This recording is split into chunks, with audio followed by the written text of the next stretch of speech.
Figuring out your cap rate or your ROI for a potential investment property actually isn't that hard.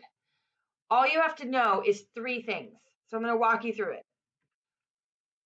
You take your annual income. In this case, we'll call it your piggy bank. What are you going to make on that property? What's your rental income?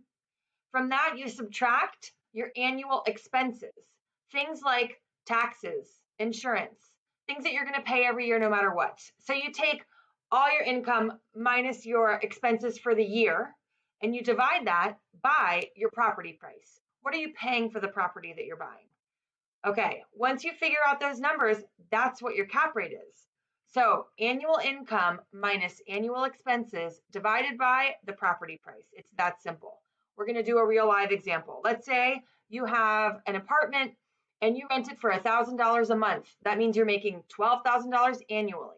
Let's say your total expenses per year between paying for taxes and insurance and whatever else might come up is $2,000. That means your up top number, your net income is $10,000.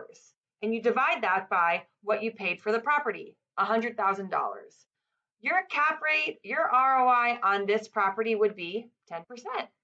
Super easy, right? Obviously, it can get more complicated the more numbers you throw in there. If you do some improvements on your property, you might want to add that to your property price on the bottom.